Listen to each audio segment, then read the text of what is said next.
Everybody, welcome into the Bat Flip, where we discuss everything baseballs. I'm Landon Raby. With me, Dylan Taylor, Caleb Mitchell in here as well. Tennessee, Kings of the SEC. Put that stamp on the regular season with a revenge win in Hoover. You lose last year. You make it all the way to the championship game. You get there again, and you make sure you dominate that game against Florida. You dominate pretty much the whole weekend in Hoover. You go 4-0. 35-10 was the combined scores, beating Vanderbilt. You're 4-0 against them this season. You beat Kentucky, you beat LSU, and you go 4-0 against Florida in that title game. So, man, it was just fun to watch. This team, like, you didn't have to you didn't have to go win the SEC tournament to get that number one overall seed. But it looks like this team is just whoever you put in front of them, they just want to go compete and play ball. And they have one of the greatest college baseball teams ever assembled, in my opinion. So, really good weekend of baseball, man. It's just insane that number one overall seed, and this team was projected not to finish first, second, third, but fourth in the SEC East. So pretty wild. Hey man, what did you think about Tennessee and Hoover this weekend? I think it was like you said. It was kind of the final nail in the coffin. I don't think you had to go and win it all here to to lock in that number one seed. Certainly helps though. I mean, it gives you something else to be proud of. But I mean, on your note right there, yeah, not only picked fourth in the division, but turning out to be possibly one of the better teams of all time, depending on what we do in the main tournament. And I mean, it's going to take hitting and pitching like you've had all year, but I mean, it certainly looks like we're watching one of the best teams. I mean, I want to say going back to the BESR era before BB Core, but the way they're hitting it, it doesn't really matter. I mean, I don't think, did I hear right? We didn't trail at all in the tournament. Was that right? Didn't trail. Yeah. Nope. I mean, it's like you said, you didn't really need it, but I don't even want to say it was more convincing because, I mean, I think the rest of the nation was pretty convinced, but it was icing on the cake. I'll put it that way. Yeah, and it just kind of made me go back and think a little bit of what Tony and this staff has built with, you don't have the big stadium, you don't have the greatest facilities. You hired a coach that has never been a head coach before, and in his fifth year, he's turned it into this. And then you're building the stadiums, you're getting those facilities. I mean, you could have a freaking dynasty on our hands. Yeah, I mean, you've seen the signs of it. You mentioned 5 years there, but you've seen the signs of it really from year 3 on. I mean, the first year, you don't really know what you have still there. It looked like a team that played harder than they had in previous years. Year 2, you were like, oh, okay, maybe he's pretty decent. And then, yeah, I mean, from the last couple of years on, especially with that COVID year, I mean, you don't know what that team could have turned out to be. I don't think they'd be as good as this team, but I mean, you had a bunch of pro prospects on that team. So I mean, it's like you said, in 5 years to do it, it's incredible. But really, I think more of 3.5 to 4 years like that. That when you think of it like that, it makes it even more incredible the job that they've done.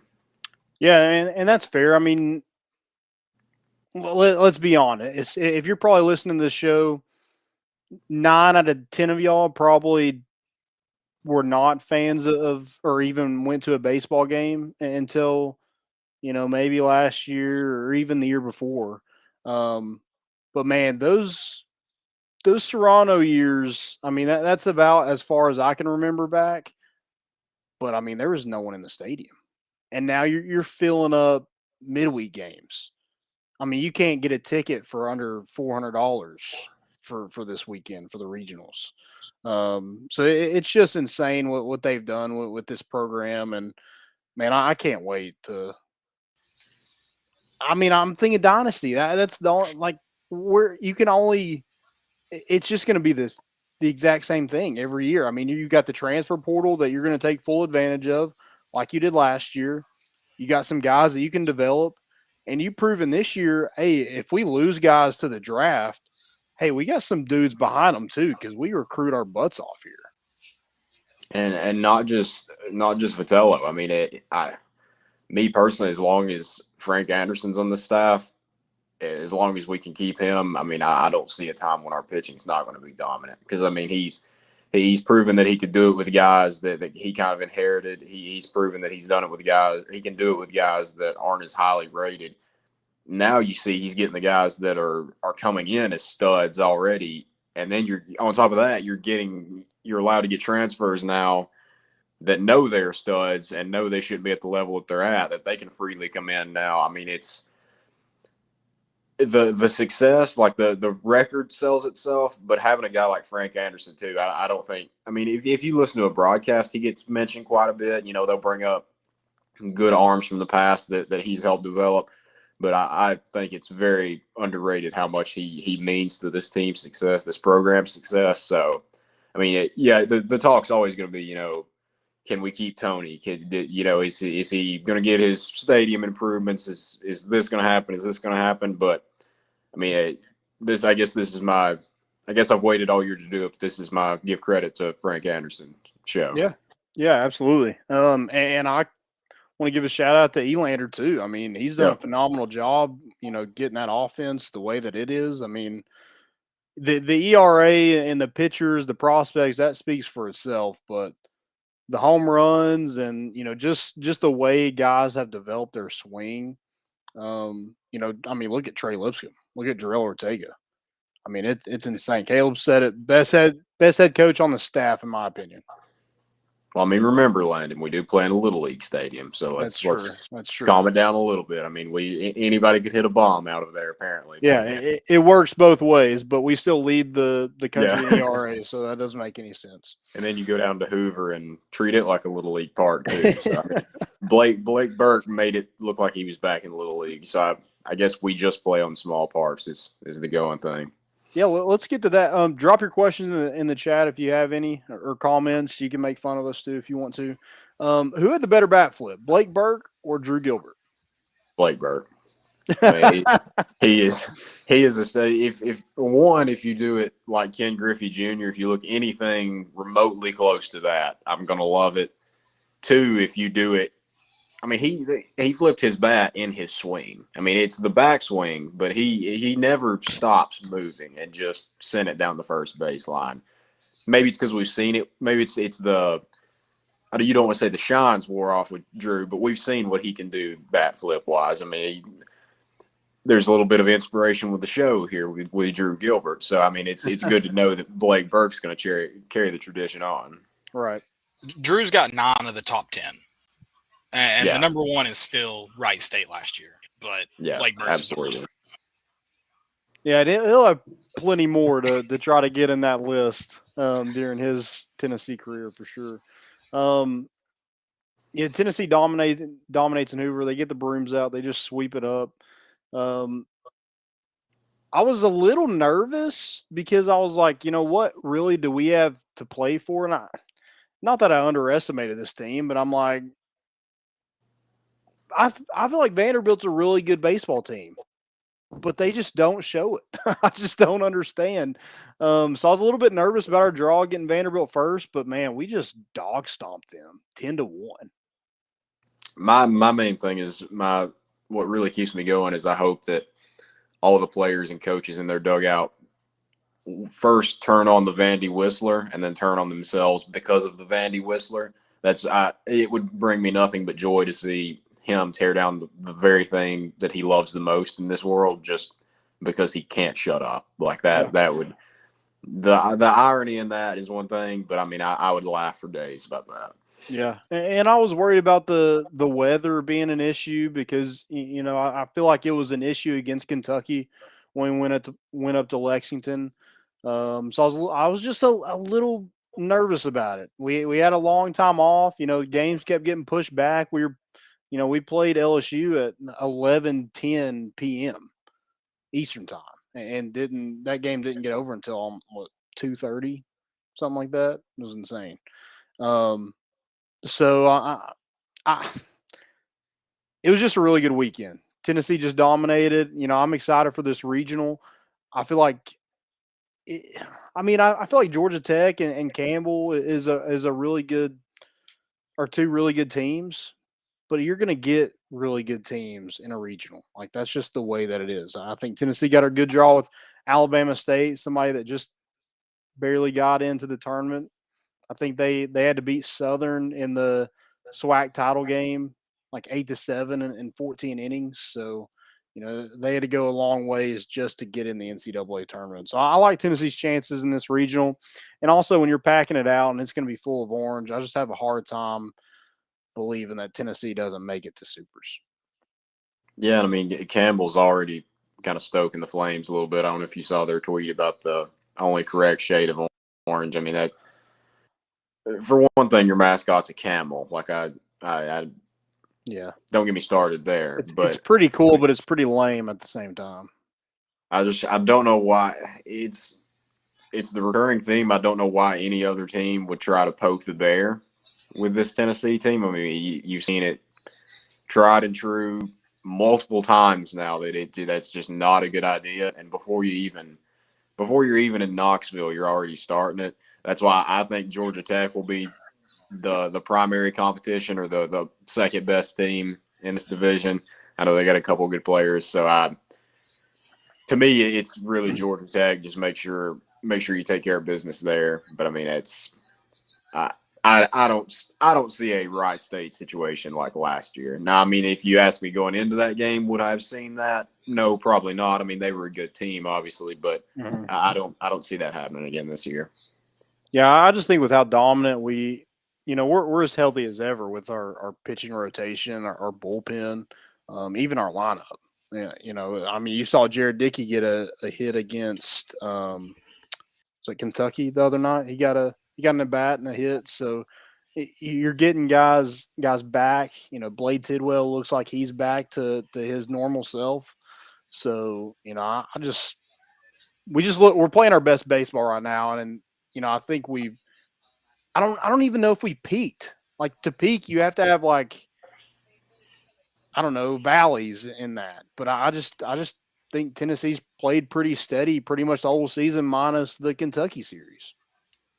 Yeah, I mean, go ahead, Cole. Sorry, I popped in right when y'all started talking about the regional. I don't know if y'all talked about this. It's going to be a firework weekend. Obviously, Tennessee leads the country in home runs, and then Georgia Tech and Campbell are 7 and 8th in the country in home runs. Not that I don't think you all mentioned it, why Tennessee probably doesn't lose those teams. The bullpen's just loaded, but in their games, there's going to be some fireworks for sure between those three teams. Yeah. Absolutely. Small stadium, right? Oh, super small. And we know with our pitchers, they probably get one. Yeah, there's going to be a lot of grown men with gloves in the stadium this weekend. Let's get back to Hoover a little bit. Let's break down all these games real quick, and then let's get to the regional. I have a couple stats between the four teams in the regional, so we can talk about that a little bit too. Vanderbilt, you get them Thursday night. It was kind of all Tennessee. They took advantage of some. I think Vanderbilt had 4 errors in the game. You hit 5 extra bases. 2 of those were bombs by your 8 and 9 hole hitters and Blake Burke and Cortland Lawson. And Tidwell looked great. I mentioned he looked back to his old self, and you kept Enrique Bradfield Jr. off the base pass. And when you do that, you got a really good chance of beating Vanderbilt, and Tennessee just stomped them.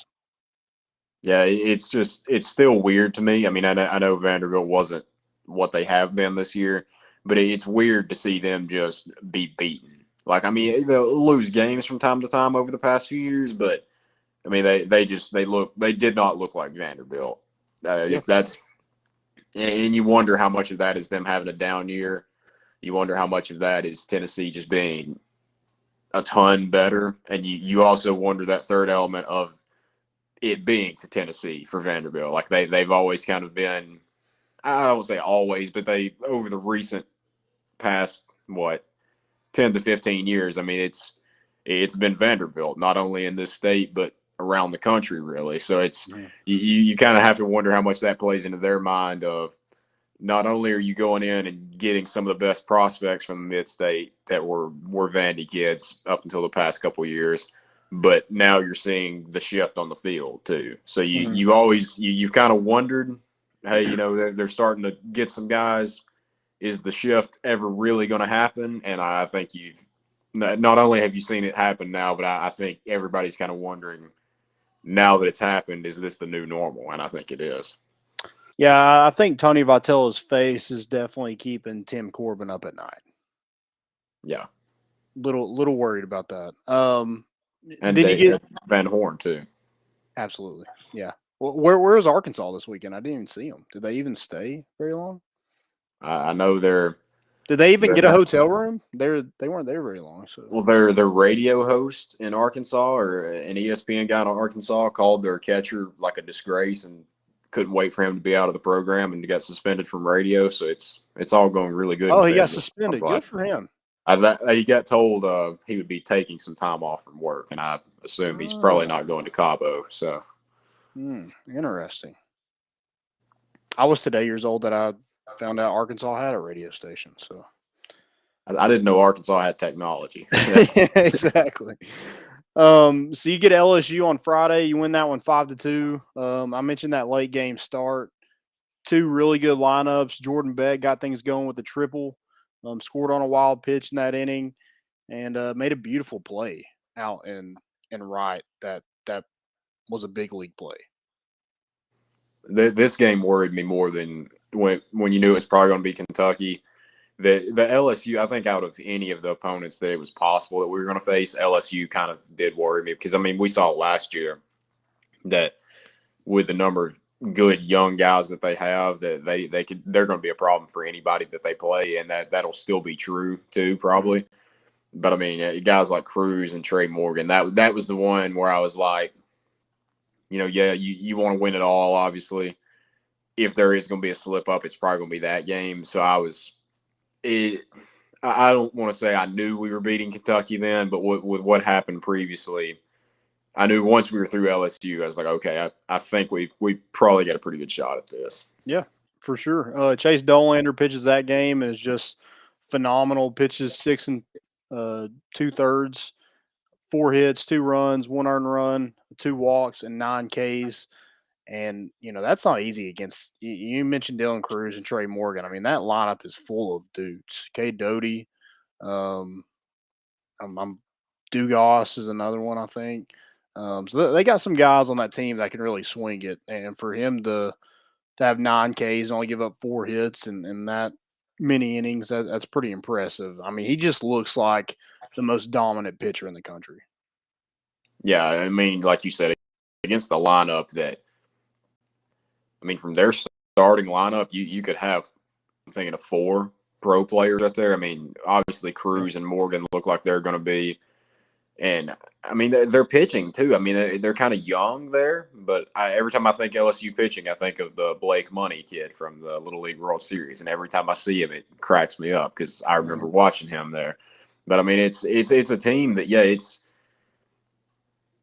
if any starter was going to be have an off day, I don't even think it would be an off day from our perspective.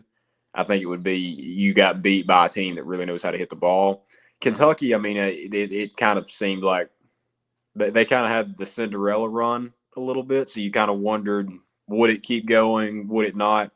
LSU was I didn't see it happening with Chase just because, like you said, he's been shoving it consistently now. I mean, worked his way into a top pick if he keeps it up. So, but a team that could get in his head possibly, I thought would be LSU. So it makes me feel really good knowing that as you're going to see kind of more of, call them blue buds or not, as you get further into this tournament, that he's not going to see other pro players on the other side and kind of fold. I mean, he still went out and just dominated. Yeah. Yeah, really good stuff for him. I mean, he's pitching the best he has all year. Like, he's just gotten better. I know he had that little time off when he got hit in the arm, but he's just gotten better as the season has gone on, in my opinion. A quick note on him: does he ever sweat? Every time I see him, middle of the inning in the dugout, the hair his face just gets red. Like, his cheeks get flow, red. That's it. the flow's never like damp anything. Like he looks like he lightly jogged for 20 yards, and that's just enough to kind of get the heart rate up. And you look at it, and he just went 8 innings and struck out 12 guys, and you're like, oh, you could have been at church, and I wouldn't have known he did everything. Right. Yeah. I mean, this team is just full of psychopaths. I mean, I can't, like, they're made in a lab. Drew Gilbert's a psychopath. I'm gonna give Evan, like, that kid is insane. Because we learned that he only caught 5 innings in high school. That's all he caught. And now he's an SEC catcher, and he's getting better as the season gone on. I thought he had a fantastic series. He was able to throw out some guys, kept guys from stealing. Stole some pitches for his pitchers.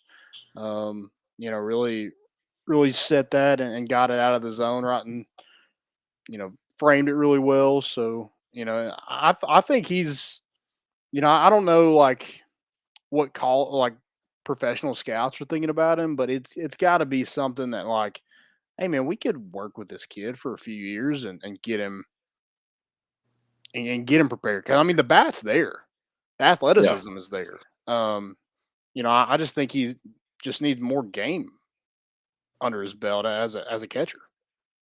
Yeah, I mean, I said it before. The thing that he's always kind of surprised me with, we've mentioned his arm, and will that come back to bite us or not? Say what you will about that, but what's always surprised me with him, especially catching these high velo guys without, like you said, virtually no experience at all, is his receiving behind the plate. I mean, he does a great job. He was good at it earlier in the year, and that was probably a little bit more of, I was looking at it from a guy that probably hasn't caught much before, but now you watch him and he's legit. Like he's stealing strikes for your team. Yeah, absolutely, definitely what you want out of your catcher. But you get that revenge game in Kentucky. You win that one 12-2. It was a tie game going into the 8th. Tennessee scores 10 runs in the final 2 innings, and Burt put the icing on the cake with that 3-run bomb, that bat flip. Beam had 6 Ks and 3 1/3. You had Chase Burns come in relief, which is a little surprising to me. I want to get your take on that in a second. But he kind of mowed down that lineup, had 8 Ks, and then Wyatt Evans came in. I think the plan was go to Redmond Walsh, but you're up by so much, you go with Wyatt Evans, and he strikes out the side. So you end up with 17 strikeouts as a team against Kentucky, the team that beat you earlier in the regular season. And I think their lineup is good enough to make a regional. Their pitching is a little suspect. I think their bullpen is. I mean, I know they made us look dumb, but we just kind of have those weird games against slow, methodical junk ball pitchers. Yeah, and even their pitchers, I don't think they look bad, but I think they kind of give off the vibes of they're kind of being they're in the stage right now where they're being trained. Hey, throw strikes. Like you've heard it about Frank Anderson before. Like if you're going to walk people, you're not going to take them out. Right. Kentucky, I think they're kind of, without dogging them, I think they're kind of taking that same approach with their young guys, which they should be. Of hey, throw strikes and you'll take them out. The problem with that is they don't have as many guys that have just the pure stuff that we do. So second, third time through the lineup against a good lineup, like the throwing strikes motto is going to start getting hit then. I mean, we saw the lefty for them that everything he threw ran inside. I mean, he had natural filth. Like everything he threw was just dirty. But I think the rest of their staff is still kind of in that developmental phase of, okay, you throw strikes. Now you're starting to get hit a little bit. Now we got to work on the secondary stuff. Yeah, I agree with that. So what did you think about? I thought we'd get Burns for the championship game. It didn't work out that way. I mean, this is why you want to have depth in your pitching rotation, because you have guys that can come out of the bullpen. You have guys that can start. Camden Sewell hasn't really started much this season, but he comes in and throws that championship game. So what did you think about the Beam and Burns on Saturday? Honestly, that may be I don't know if it's the most comfortable that I've seen Burns all year, but he did not look out of place at all. I mean, it's a stretch to say that I think he could maybe take that role and do the best with it. I mean, we've seen Blade, former starter that has kind of had to just fill in his spots this year, and he's been mostly good, mostly back to Blade Tidwell, but we've seen him kind of struggle with the transition a little bit. I didn't see any of that from Burns, which is odd for a freshman. I mean, maybe it's kind of a situation where he doesn't know what he doesn't know, but you would think if for a young guy like that, if something's kind of different from the norm, like how is he going to handle it? I'd say it's a bold claim to say he did it better than I think any of our other starters could, because from what we've seen with Dolander, I mean, if you put him out in the first through fifth, the sixth through eighth, or the ninth inning, from what we've seen with him, I think he would shut people down regardless. But if you want to start Blade and you feel like he's getting hot at the right time, and you need to use Burns as that weapon out of the bullpen, like we've seen kind of plan for Blade. I mean, I don't think it would affect Burns at all, to be honest. Yeah, I agree with that. I mean, again, just going back to the psychopaths. I mean, Chase Burns, he doesn't show hardly any emotion. He did finally in Hoover show a little bit of emotion on the mound after he got a big strikeout there, but he's just like a robot. Like it doesn't seem to bother him in any situation. Which in its own way is kind of a psychopath move too. Like I don't know how you could go out and strike out as many people with that filthy slider as he does and keep as calm as he does. So I think that may scare me more than Drew Gilbert does, to be honest with you. For sure. And then Tennessee gets the win in the championship game against Florida 8-5. Stolen jerseys before the game. And then you jump out to you don't get anything going until the fifth inning. You get the squeeze play by Seth Stevenson. That was a phenomenal call. You jump out to 7-0 lead. Tennessee scores, 7 in that fifth and sixth inning. And then, part of that was Sully over there walks Jordan Beck to load the bases for Drew Gilbert. I mean, in baseball wise, and looking back at Drew Gilbert's swing, maybe like baseball wise, yeah, you probably do that, but you got to know who you're putting at the plate. I just don't think I would have done it. I take the other. I was hard on Sully earlier this year. I would have done the same thing. I mean, it's a crazy move when you think about who's coming up to the plate right there. But when you think about first, just the baseball aspect of getting the lefty on lefty, check. Okay, like I get that. Second, I mean, Drew didn't look just insanely comfortable this weekend. I mean, we saw was it that game or the game before? I mean, you see him come back in the dugout and say, "What the bleep are you doing?" Like talking to himself, like, "What are you swinging at?" So I mean, it's not an insane. It's one of those moves where if it works, it's like, oh yeah, there's the genius of Sully there. But it's one of those moves now where when it doesn't work, it's you put a psychopath at the plate that is shown when I think he's career 500 hitter with runners in scoring position. I think it's the stat I saw. Right. Yeah. I mean, I would have done the same thing, so I'd be getting the hate right now too. I get why he did it, but yeah, I mean, you could tell. And you could tell Drew took it personal after he got to second base and turned and screamed at the dugout, and I was dying laughing. So I mean, Walk me next, Sully.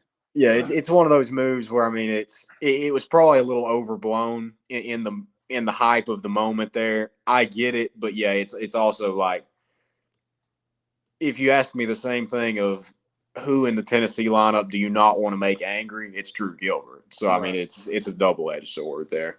Yeah, I mean, I don't think there's a great solution to that problem. You're trying to load the bases, get that force out. You mentioned lefty on lefty, so baseball-wise, it makes sense.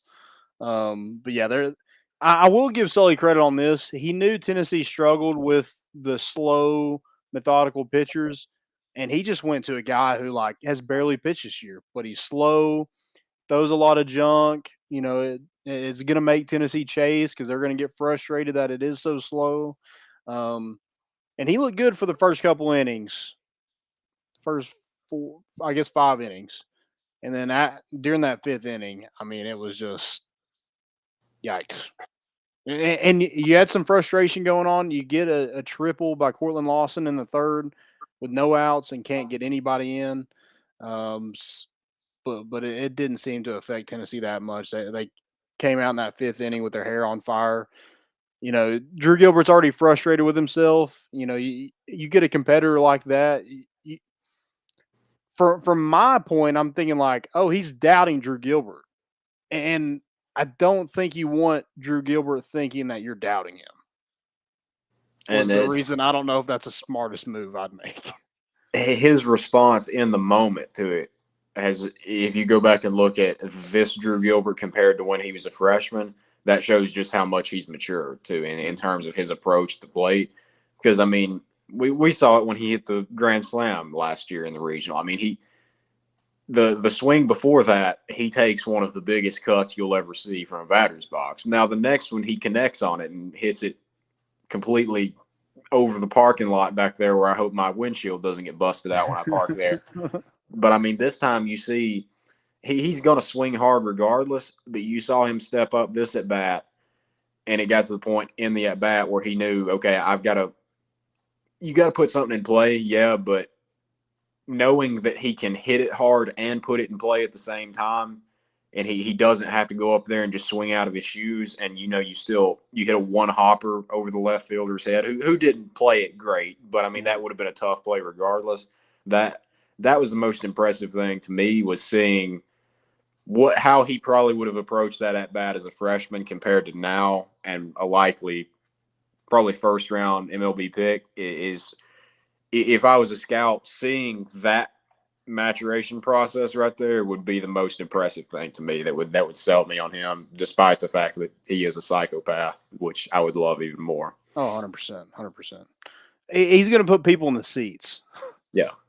Yeah, that's the best way to say it. Yeah. And then Camden Sewell gets a start. He grew up a Florida Gators fan, so I know he found out, and I always wanted to be a starter, so he found out that morning before that he was going to get the start. I mean, his stats against Florida is insane. 19 and a third innings pitched, 11 hits, 1 run, 3 walks, 15 Ks, 2 saves, 2 wins, and 5 appearances against Florida. So, really solid career against a team that you grew up cheering for, and it was really cool to see him get that start because he was such a big presence in last year when they played Florida in the SEC tournament. So, really cool to see that. And hey, let's get to this regional real quick. Tennessee gets the #1 overall seed. They'll face Alabama State on Friday. You already see the tickets. Good God. I mean, I just don't stop screwing people. There's no need in it. $491, I think, was the cheapest I saw today. I sold my MVP on Friday for half that. So, yeah, I'm not paying, right field in the bleachers. I'm not paying $400 to sit there. There's no way. No, it's I don't understand what goes into the thought process. I would think most of these ticket websites would push back on it, but you've seen for any event, they just will not do it. Yeah, they just like those fees after it. That's what they like. But scoring wise, these are some of the top scoring teams. I would think in a regional, you got Tennessee at 3rd, you got Georgia Tech at 4th, Campbell at 11th, and then Alabama State at 41st. The ERA, that's where things get different. All these teams can hit. Tennessee is first in ERA, 2.35. Campbell is 51st at 4.51. Alabama State is 97th at 5.07. And then Georgia Tech is 225th at 6.54. So if you're looking at, you look at the lineup with Kevin Parada, Chandler Simpson, who leads the nation in batting average. Kevin Parada is going to probably be a top 5 pick in the draft next year at catcher. He's got 26 home runs this season. The difference is Tennessee's got the pitching. Georgia Tech's pitching is horrendous. I mean, it's awful. Yeah, I mean, it's pretty simple. That's the difference right there, is that even if every other team comes out and hits really well, I mean, or if they have before, I should say, that's the situation where I think you're just not going to see it continue. I mean, even if we slump, even if we hit a terrible slump right now and can't really hit, I mean, you got to kind of define what can't really hit would mean, because I mean, with teams like that have that high of ERAs, I mean, Tennessee scoring 4 runs this year is a pretty low output. So I mean, if you're only scoring 4 runs a game, you would think that big of a difference, that big of an advantage for us on the pitching side, even if you score 4 runs a game, like you're probably still going to have a pretty good shot. Yep. Yeah, if you're able to get around 7 or 8, I'm feeling pretty confident that Tennessee's going to come out with that win. Stolen bases was another one I looked up just because that could be an Achilles heel for Tennessee. Campbell is 8th in the country in stolen bases. Alabama State is 141st, and then Georgia Tech is 151st. So, when you're looking at all this, it looks like Campbell is the best team on paper other than Tennessee. I think it probably should be Tennessee and Georgia Tech. Campbell hasn't really played anybody this season. They played some, Power 5 teams, but I think they've lost the majority of those. So, yeah, I'm just not going to be worried about a team that's named the Camels until they prove me otherwise.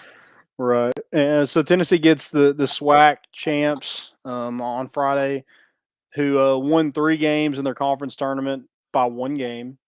I think they had to win 4 to win the whole thing, but they won 3 by 1 run, and then that including that championship game where they beat Southern 8-7 in 14 innings. So barely snuck in. So I like Tennessee's chances. Hopefully you don't have to use the bullpen too much. Just get in and get out, and let's get on to the next day. And let's not have fireworks, and let's be the only fireworks in our game. How about that? It's good to know that this team, I think, could still handle it if things went bad, but just don't let it get to that point. Let's keep people are already paying $400 for a ticket, about to stroke out over that. So don't make it even more stressful. Right. Absolutely. MVP this week. I think you had some guys that could get it. I thought Cortland Lawson had a really good weekend. In that 9 hole, I thought he was a big boost for Tennessee's offense. Trey Lipscomb continues to, get on base and do what he does. But I got to go MVP of the tournament, Drew Gilbert. Yeah, I mean, that's probably the obvious pick. Yeah, you don't want to say he won you this tournament, because I mean the rest of the guys, like you said, a lot of guys pulled their weight, but coming up in that moment and just proving once again that you're made for it. I mean, that's nobody's hating on that pick. Yep, he was 7 for 18 on the weekend with 9 RBIs. So it's hard to really take that away from him when you get 9 RBIs in 4 games. Is that who you're going to go with also? I'm not. I went with Sewell just because you mentioned it earlier, and I've loved the storyline ever since we've seen him kind of start to dominate Florida, and especially going into this year it's cool that a guy on your team is that good against one of your biggest rivals. Yeah. It's cooler if he's from the state of Tennessee, grew up a Vol fan, and just naturally hates Florida. It may be the coolest, though, that he grew up a Florida fan, now plays for Tennessee, the rival, and dominates against the school that he grew up supporting. So that makes it. If you're going 3 tiers, that's the highest tier to me. I love it every time he would sit a Gator down this weekend. So I mean, it's that not really stat wise necessarily, like you mentioned. I mean, Drew's stuck out, but just as far as the storyline coming into it, once you knew Cam was going to be pitching, and the way he responded and just kept it going, that made him my MVP. Okay. Yeah, I thought you could also go with Dolander. I know he only played in one game, but beating that LSU team with the lineup that they have, it was pretty impressive to me as well. You know who my second pick was? You probably would not guess it, because I don't go off stats as much. I go off like if there's a specific moment or something like that. Jared Dickey. I mean, the dude can barely walk and goes out there. It was first pitch, wasn't it? Yeah. First or second pitch, and like he never sat any time at all. Just a line shot in the left center field gap, and he's chugging down the first baseline. You can tell it's probably still not comfortable for him, but if you wouldn't have seen him probably walking up to the box and then running out of the box, I mean, it was Jared Dickey all the way. Just a hilarious moment that he just does not skip a beat. He is just a professional hitter. Man, if it was softball rules where you could just pinch run for anybody, I mean, he'd be in your lineup. He's going to get on base. Yeah, he's going to get on base.